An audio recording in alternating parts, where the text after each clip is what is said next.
I'm Fran, the host of the podcast you're tuned into, The Road to Shalom. If you're new, thanks for joining us. But if you're coming back, thanks for coming back. You know, we spent last year looking at this idea of shalom, this ancient word that kind of means things all being the way they're supposed to be, mutually flourishing, never, ever diminishing themselves or anything else around them. You know, we've orbited or landed on a whole bunch of topics, some more interesting than others, no doubt. But, you know, one thread that ran through all of them was this realization that things aren't the way they're supposed to be. Or put another way, it seems like we're not on the road to shalom after all. But, you know, we get that, right? We get that. But when did we lose our way? I mean, how did we get off the road and how far off it are we anyway? Well, you know, in J.R. Tolkien's classic trilogy, The Lord of the Rings, one of the recurring scenes is the aged hobbit, Bilbo, kind of laboring over a thick stack of parchments that are sandwiched between two ancient pieces of leather, kind of his memoir, with the words on the cover. Do you remember this? There and Back Again, A Hobbit's Tale. Bilbo's title captures the inescapable truth that the past was once someone else's present, that where we are now as individuals and as a people is the sum of a long series of steps headed this way. A road of sorts, I guess. And I've been told that the only way to live life forward is to always be looking backward. So, energized by Bilbo's ambitions, we're going to do our own kind of there and back again. But drawing on my own past, this one's not going to be a Hobbit's tale, it's going to be a hippie's tale. Because we're from Middle America, not from Middle Earth, okay? So, here we go. You know, first thing, I'm neither a sociologist or a historian or a son of either, but I've lived a while, nearly 70 years. And of those years, a half century of it at least has been walking this thing I call the Jesus Road. And while on that road, I've been trying to pay attention to the world around me this half century, especially the culture of what's known now as American evangelicalism. It's a culture that I wasn't born into, and to be honest, I have never really felt at home in it either. But it is where my own journey began when I was 20 and America was trying to kill itself. So for the next 5 or 6 episodes, we're going to kind of go on the side journey off the road to shalom, kind of an off-road experience. And because I believe that the road to the future runs through the past, we're going to take a bird's eye view of American culture from as far back as I can travel with inside my own memory, up to as much as I can see about it in our own day. All right. I'll give you my own ideas, why I think we are where we are, as well as how we got here. All right. So let's go ahead and get on this hippie's tale, there and back again. You know, nearly 100 years before I was even born, Charles Dickens' epic novel, A Tale of Two Cities, opened with these words. It was the best of times. It was the worst of times. It was the age of wisdom. It was the age of foolishness. It was the epic of belief. It was the epic of incredulity. It was the season of light. It was the season of darkness. It was the spring of hope. It was the winter of despair. We had everything before us. We had nothing before us. We were all going direct to heaven. We were all going direct the other way. You know, it turns out that Dickens' words are a great description of the beginning of our journey, the decade that has now been fondly called simply the 50s. You see, the post-war economy was energized by World War II in the previous decade, and it was just now beginning to crank out a veritable tsunami of goods and services. Eisenhower's appealing re-election slogan, peace, progress, and prosperity, not only got him into office, but it was plastered everywhere. But unfortunately, in spite of all the outward national momentum and unity, the 50s was also the closest to national schizophrenia that the U.S. probably has ever come, maybe until the present hour. Because despite all the prosperity, in another part of the American psyche, a political fear bordering on paranoia was writhing and twisting, always just below the surface of casual conversation among adults, but it was also in the minds of kids like me who grew up inside the circumference of the hula-hoop on one hand and under the shadow of what was ominously just known as the bomb on the other. You see, Germany had surrendered in May of 1945, followed by Japan that same August. And so the war and its theft of much that was good was still a vivid memory in every American household. And that memory was just beginning to fade when Russia tested its first atomic bomb in 1949, forever exploding the hope that war itself also had been conquered. A year later, our unpopular involvement in Korea was a sharp reminder to all of us that war or its threat was now another thing to consider when building your dream home. What do I mean? Well, in 1951, the first publicized bomb shelter was built by a woman named Ruth Calhoun in Los Angeles. And for many, they were the new normal in home construction. It's a little different from our modern fire pits and home theaters, don't you think? The following year, the United States tested its first hydrogen bomb at Eniwetok in the Marshall Islands. Russia tested its first hydrogen bomb in 1953, followed the next year by our second H-bomb test. Right in the middle of this hot mess, Soviet dictator Nikita Khrushchev pounded his shoe on a table in the Polish embassy in Moscow and shouted, "We will bury you." And you know, there are some today that believe that threat's still on the table in modern Moscow.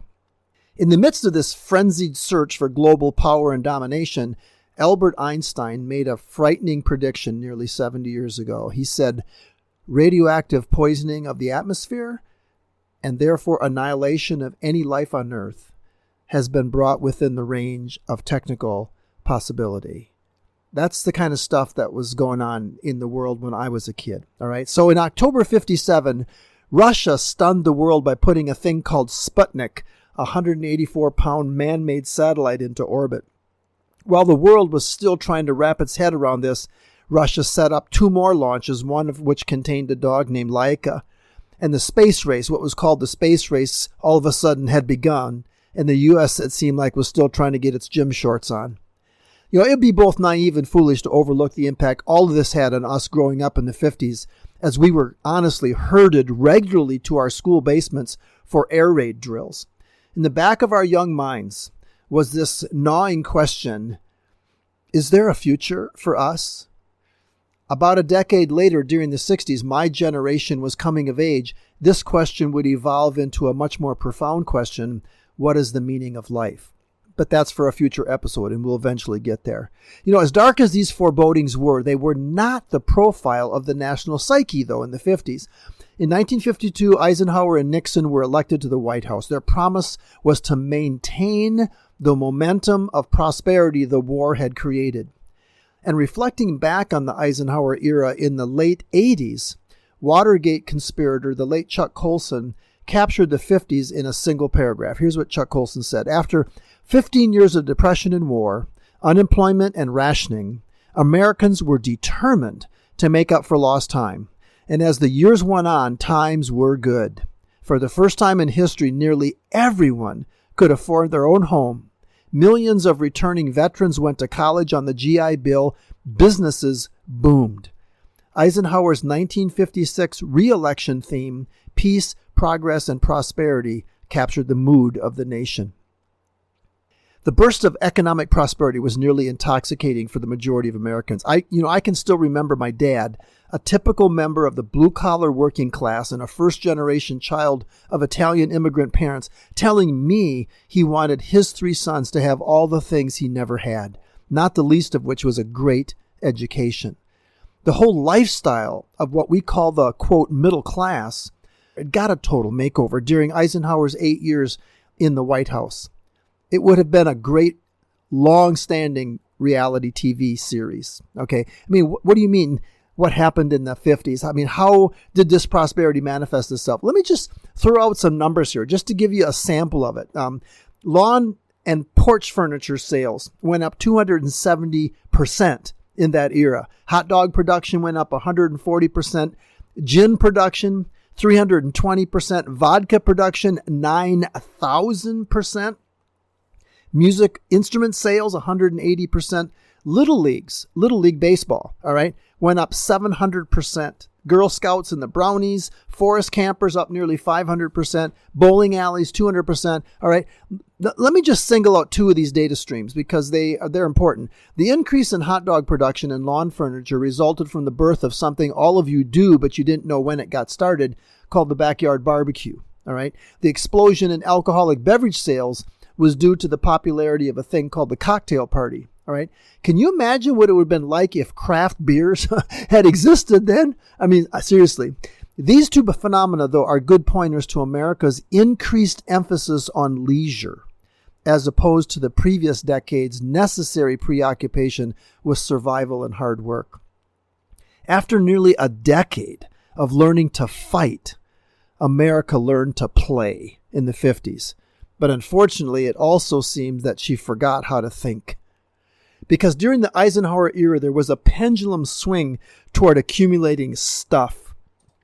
Or as historian Paul Johnson put it in his classic History of the Time, Modern Times, he said this: it was the 20s prosperity over again, but less frenetic and more secure, with a far wider social spread. Johnson goes on to say the 50s was a decade of affluence, a word publicized by the fashionable economist J.K. Galbraith in his 1958 bestseller, The Affluent Society. So at the end of the day, people eventually closed up their bomb shelters, they exhaled, and settled down to enjoy a recent technological miracle called television. Seriously. While the politicians were waging what was known then as the Cold War with Russia, most of the rest of us were watching the escapades of desperados on TV westerns like Gunsmoke and Have Gun Will Travel, or the marital antics of I Love Lucy and the model American Family on Leave It to Beaver. Animals got into the entertainment business on television in the 50s too. There's the unbelievable adventures of dogs like Lassie and Rin Tin Tin, or horses like My Friend Flicka and Fury. In 1950, 3 million homes had televisions. By 1955, there were 32 million. All right. By the end of the decade, the average American family spent 6 hours a day in front of a screen. Peeking through the window of the average American home in the 50s, you would have seen entire families with their faces bathed in kind of gray light. Sounds a little familiar, I think. Anyway, this new national euphoria is best illustrated, however, in the dominant music at the beginning of the 50s. It was called pop music. And this style of music was basically a slightly kind of modified carryover or makeover of the music of the 40s, which was then called kind of mood music. And from 1950 to 1955, the voices of people like Patti Page, Brenda Lee, Harry Belafonte, Pat Boone, and Bing Crosby floated through the white suburbs like the smell of hamburgers. So life was great in the 50s, at least for the adults. But what about us kids? I mean, the first generation to grow up after the birth of nuclear weapons. How were they responding to this new prosperity? How were they handling America's schizophrenic attempt to believe it was the best of times while fearing that maybe it really was the worst of times? All right, I'm going to tell you up front, I'm painting with a really broad brush on a tiny canvas. I know that when I say all this, but I think it's pretty accurate. I'm going to suggest to you that the youth of the 50s, myself included, responded to the materialism of the adult middle class in kind of three big picture ways, three different ways. And these responses might seem unrelated, but I think all were the direct results of the recent adult preoccupation with stuff, with accumulating stuff. All right. One of the responses occurred, of all places, in the urban centers. The decade between 1950 and 1960 saw an incredible rise in violent urban gangs. In New York City alone, from 1955 to 56, murders of teenagers went up 26%, auto theft went up almost 40%, and the possession of dangerous weapons went up 90%. Rival gangs kind of staked off their turf and they fought to protect it. In a book, Home of the Brave, John Alexander Carroll and Adi Falk indict TV as a prime causal factor in the rise of violence because listen to this, why? It's not because it portrayed violence, but because it visually portrayed things the urban youth would never own or experience. Life in the white suburbs was a constant and appealing carrot dangling in the faces of those living in the urban centers from their own televisions in their homes. And so their rebellion was against a larger culture in which they seemed to be persona non grata. In other words, we don't really matter and can't fit in. And generally, as is the case between the haves and the have-nots, their rebellion took the form of action. And as parasitic on social ills back then as now, the entertainment industry hijacked the urban gang phenomena and turned it into a money-making venture.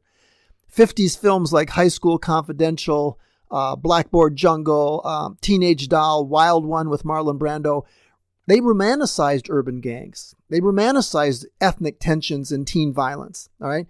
I mean, the urban unrest motif even found its way onto Broadway in the musical West Side Story roughly around the same time. So urban violence was one of the responses to this peace, progress, and prosperity as inner city youth groped for some sense of identity in a larger culture that somehow had loosed itself from any kind of meaningful shore. But in the 50s, these gangs made up a very, very small part of what we now call the boomer generation.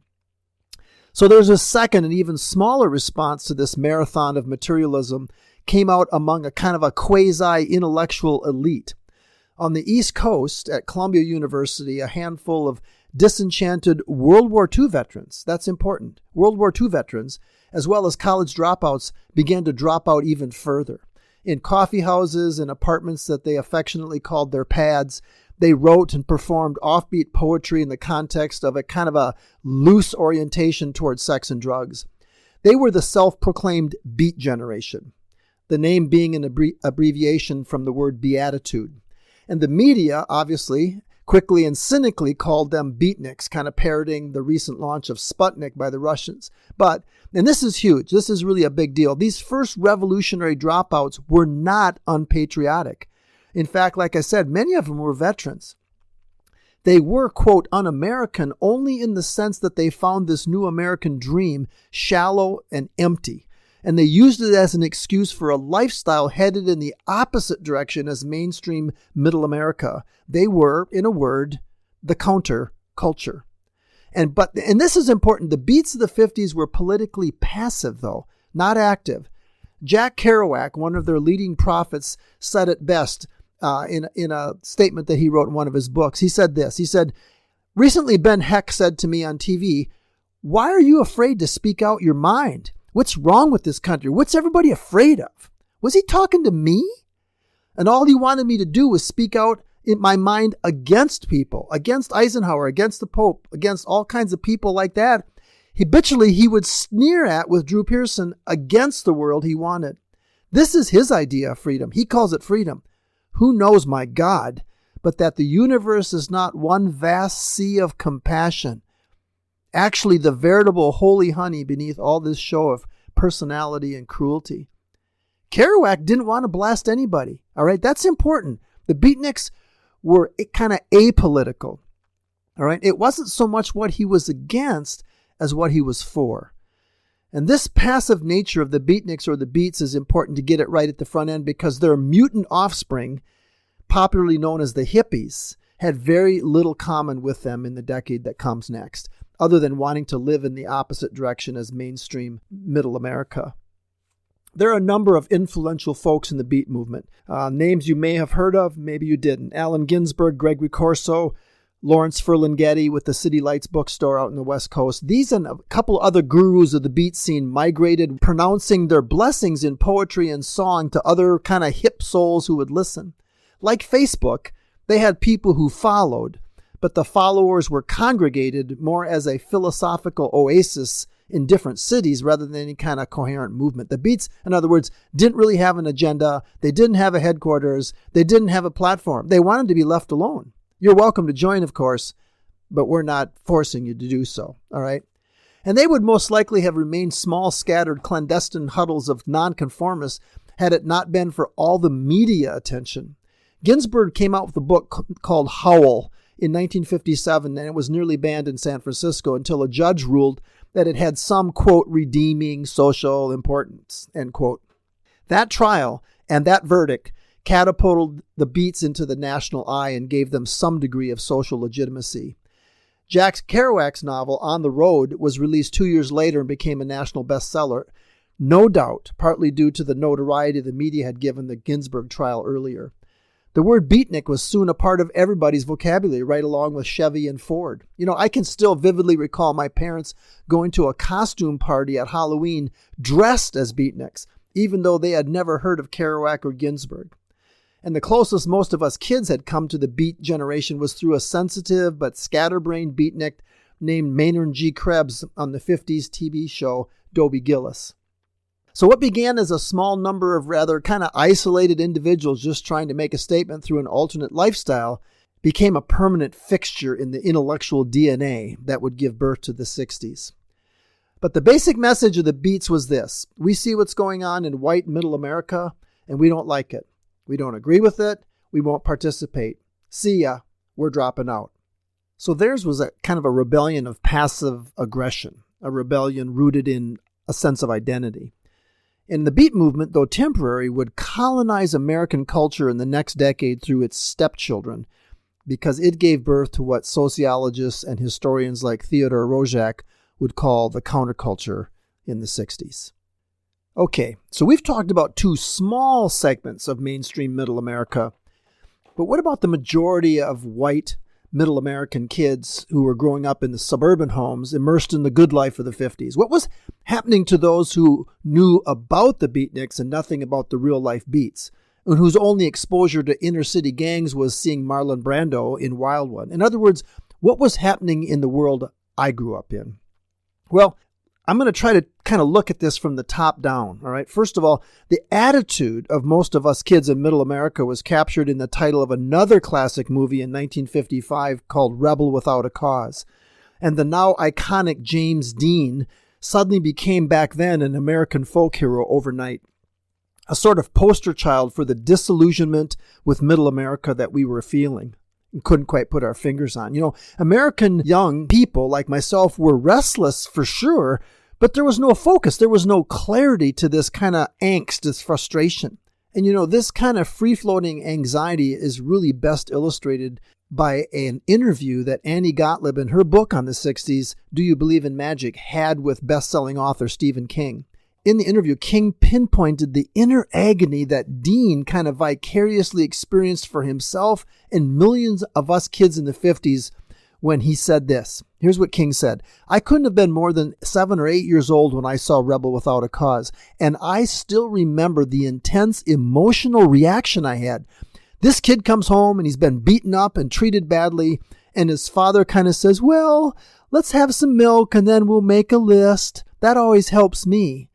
And the kid starts screaming, 'You're tearing me apart!' And it was like somebody opened a window inside my heart. Somebody had said the truth." That's what King said in the interview. And just like the young Stephen King, the American dream was offered to us middle America youth without wondering if it really was best, or maybe even if we wanted something more meaningful. You know, in her book, Annie Gottlieb accused the parent generation of the 50s of substituting materialism for love, and doing so without asking or even wondering themselves if there was more to life than accumulating stuff. What had given meaning to their own lives before the stuff showed up?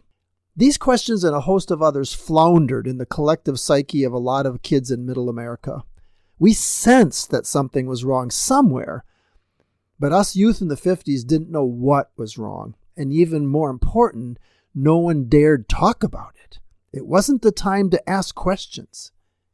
Yet. This free-floating anxiety eventually found a banner under which to gather. And this banner was found in the most unexpected of places. It was found in the failing attempts of adults to launch a new form of music. I mentioned briefly that in the early 50s, this thing called pop music was supreme. It was the music du jour of every cocktail party in the land and occupied the unchallenged top tiers of all the record charts. I mean, my own childhood memories contain colorful recollections of the voices of Bing Crosby and Harry Belafonte kind of drifting up to my bedroom on the second floor from the rec room in the basement where my parents and their friends were dancing the night away. But the winds of change would soon begin to blow new ideas into the music of young people. You know, record companies were trying to create a new musical hybrid by mixing 3 strands of historically black music: gospel, with its emphasis on tremendous vocal harmony, boogie or jug bands with their percussion stress, and blues with its themes of romance and sex. And this new music would eventually be given the erotic genre of rock and roll in the 50s. But these initial attempts in the adult music business to break the monopoly of pop failed. Shaboom by the Chords and the now well-known classic Rock Around the Clock by Bill Haley and the Comets huffed and they puffed, but they couldn't blow the house of pop down. Both groups were too old to appeal to the generation that identified more with James Dean than Pat Boone. What was really needed right now was some young, charismatic, a little bit rebellious personality to galvanize this generation of rebels without a cause and fuse them into this new genre. Well, they got exactly what they wanted. There was a 21-year-old truck driver from Memphis playing a fusion of country and rhythm and blues, and his name was Elvis Presley. And pop music never knew what hit it. Elvis the Pelvis, as he was called, put rock and roll on the radio and in the stores. Music has never been the same since 1956 when Tutti Frutti, Hound Dog, Don't Be Cruel, and a seemingly endless list of other hits dominated the phonographs of America. Jackie Gleason, the well-known comedian on TV, said, "We'll survive Elvis. I tell you, he can't last. I tell you flatly, he can't last." I don't think Jackie could ever have imagined just how we would not survive Elvis. You know, Elvis captured the heart of young middle America. And even today, 43 years after his death, there's an urban legend that he's still alive. All right. Elvis blew open the way for a multitude of other recording artists, both black and white. Rock and roll became the closest thing the United States has ever had to a state religion. Elvis handed the then boomer generation something distinctly their own music. So from 1957 on, the youth of middle America had their own medium, something that was to become essential for the spread of the ideology of the next decade. Rock and roll was the social media of the middle America youth nearly 50 years ago. It was also more sexually explicit than pop and obviously offensive to the parent generation, which unfortunately only served to widen the gap of rebellion between those rebels without a cause and their parents. But in all fairness, rock and roll itself certainly was no cause, right? It was masterminded to sell records, not ideologies. I mean, when Elvis swung his hand across his strings, smacked his knees together, and kind of swooned, a wop bop a loop bop a wop bam boom tutti frutti all Rudy, you know, he's not making some profound philosophical statement about the meaning of life.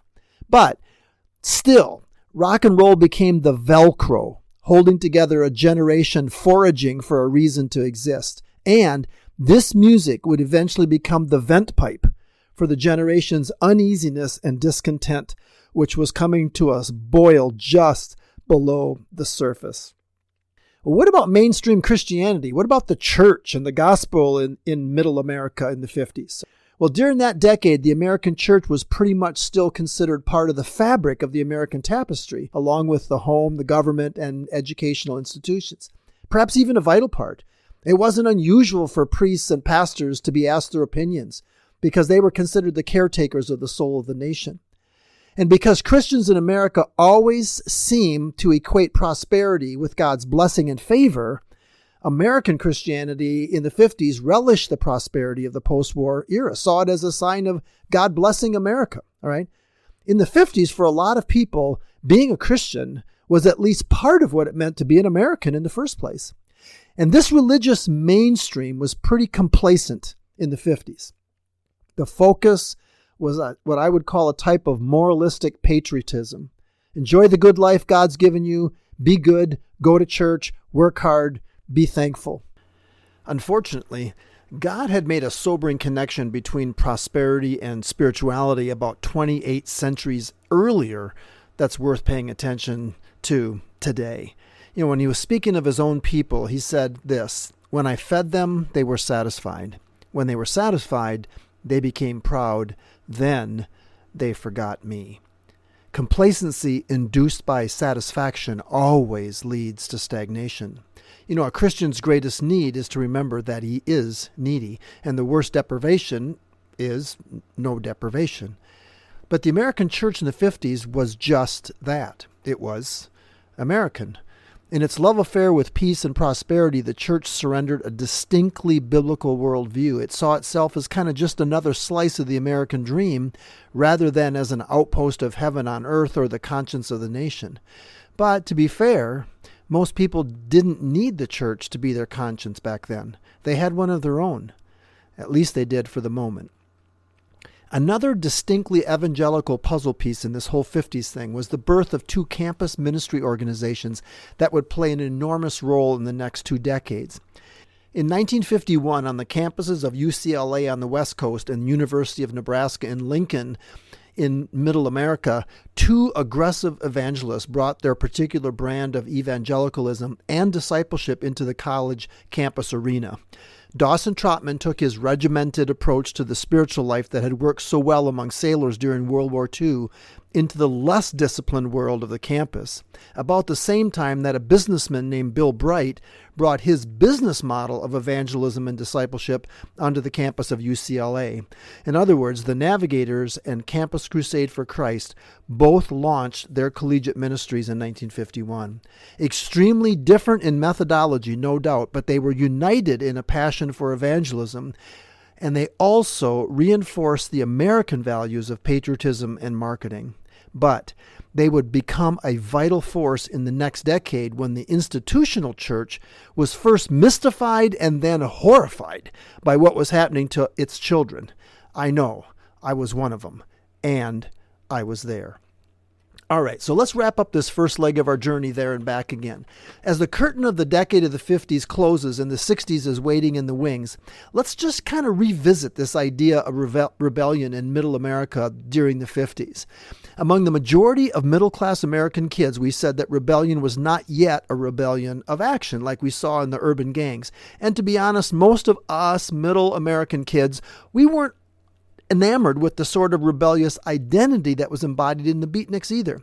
At the end of the day, most of us in the 50s may have been feeling restless, but we were pretty much okay with the very things us boomers would sarcastically call the system and eventually mistrust completely in a few years, the recognized institutions of authority. So, as we come to a close here, the 50s, what can we say? Times were good.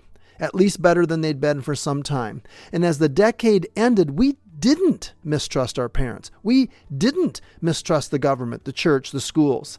You know, as demographer Cheryl Russell put it, she described it really well when she said this: the Allied victory in World War II gave Americans confidence in their institutions and their leaders. The politicians and the military had achieved an enormous success convincing Americans of the benevolence of authority. That's an important phrase, the benevolence of authority. Whether that authority was a politician, a minister, a psychiatrist, or a doctor. Yet, among us youth living in Middle America, there was a sort of ambiguous, kind of free-floating opposition to this thing that was called the American dream. We kind of intuited that there was more to life than the emblems of success created by the Eisenhower era. Life became boring for us, as it inevitably does for those who have everything. And we were all about to flood the university campuses of America. The kindling was ready. The smoke had begun to appear. But at the decade's end, there was still no fire. But that was about to change. Forever. The best of times was about to be swallowed up by the worst of times that had nothing to do with the threat of war from Russia. Middle America was about to encounter an enemy in the camp.